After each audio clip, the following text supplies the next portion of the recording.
Cet après-midi, le Stade Toulousain et Perpignan ont fait un grand pas dans la qualification pour les quarts de finale de la Coupe d'Europe.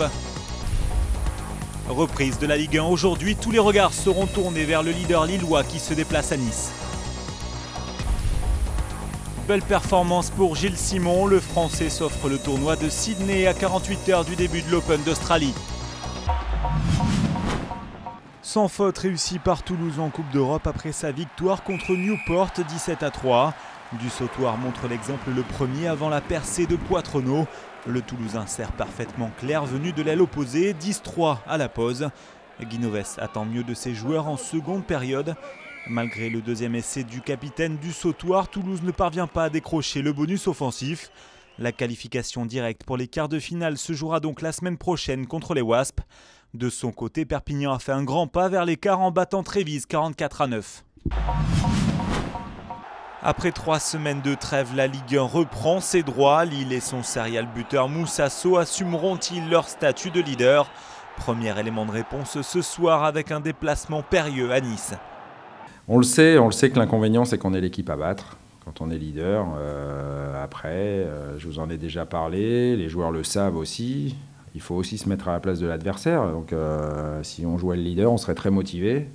Mais on se dirait aussi, s'ils sont leaders, c'est peut-être pas par hasard et ils ont des arguments à faire valoir. Donc il y a aussi cette force qui doit, ou cet avantage psychologique dont on doit jouer vis-à-vis de l'adversaire. Ça fait partie aussi d'un jeu logique. Voilà. Donc il y a des avantages et des inconvénients à être devant.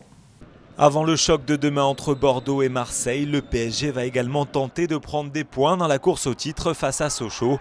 Une rencontre particulière pour l'attaquant parisien Mevlou Terding. C'est un sentiment particulier parce que surtout je suis resté longtemps là-bas et en plus au match aller j'ai pas été bon, on n'a pas été bon et j'ai à cœur de me racheter en fait. Si la bataille s'annonce palpitante pour le titre, celle du maintien le sera tout autant.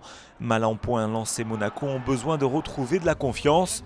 L'occasion également pour leurs nouveaux entraîneurs de redresser la barre après une première partie de saison catastrophique. C'est un match lequel, de mon point de vue, il arrive un petit peu trop tôt. J'aurais voulu avoir plus de temps. Il faut qu'on ait une réaction, il faut que les joueurs aient une réaction. On ne les attendait pas à cette place.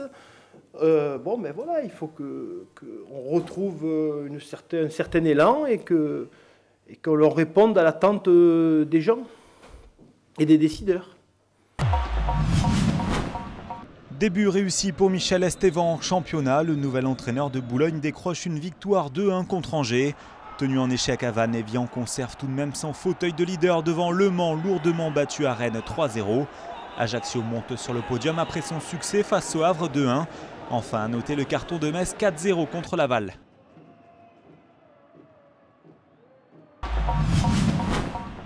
Gilles Simon est aux anges. Le Français a remporté le tournoi de Sydney en battant Victor Troicki en finale 7-5, 7-6.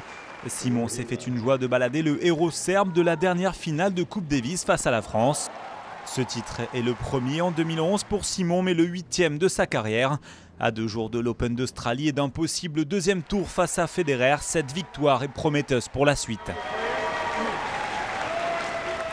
Yes, of course, it's always a very nice feeling. It's always very difficult to win a tournament, even if it's now 8 times I managed to win every time. I don't know. Maybe I think that maybe it's the last one I will win. You never know. So I'm always enjoying winning a tournament.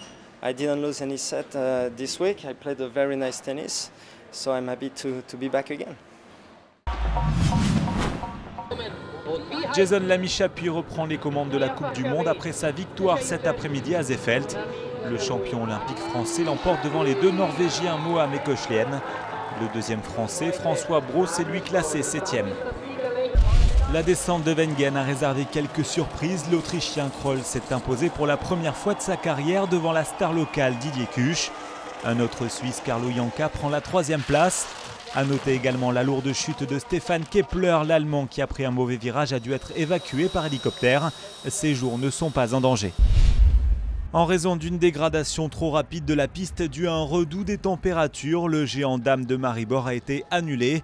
La Française Tessa Worley avait pris la 4e place de la première manche. Les Spurs de San Antonio avaient de la volonté à revendre cette nuit pour recevoir Dallas. Et Tony Parker n'a pas manqué d'apporter sa pierre à l'édifice. Le Français a démarré sur les chapeaux de roue, comptant déjà 8 points et 4 passes après seulement 6 minutes de jeu. Assurés de la victoire, les Spurs ont même pu se passer des services de Tipeee dans le dernier quart-temps. Les Mavs sont largement défaits, 101 à 89. San Antonio, avec 34 victoires et 6 défaites, conserve la tête de la NBA et demeure la seule équipe à avoir remporté plus de 80% de ses matchs. Autre équipe qui continue de faire la course en tête, de la conférence Est cette fois, il s'agit de Boston. Cette nuit, les Celtics vont emporter sur les Bobcats de Boris Dio, qui a tout de même fait son match, 11 points, 8 rebonds et 2 passes décisives pour Bobo. Au final, Boston étouffe Charlotte 99 à 94. La mauvaise opération de la soirée a été effectuée par les Knicks de Ronny Turiaf. Le Martiniquais n'a pu inscrire que 2 points et ne prendre que 5 rebonds en 16 minutes dans la défaite de New York contre Sacramento 93 à 83.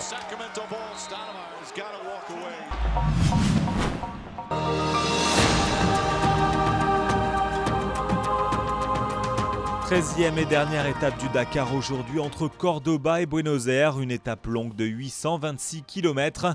Alatilla et De Villiers devraient se battre pour la victoire finale. En moto, l'Espagnol Marc Coma, sauf rebondissement, devrait quant à lui remporter son 3e Dakar. Lance Armstrong va disputer la dernière course de sa carrière hors de ses frontières lors du Santos Tour Down Under, une course australienne. Armstrong a profité d'ailleurs de la présentation des équipes pour soutenir les sinistrés du Queensland. L'Américain leur verse personnellement $50 000. Enfin, l'image du jour nous vient d'Hawaï. DJ Trahan a réalisé un putt d'une vingtaine de mètres à l'issue du premier tour remporté par Stewart Appleby.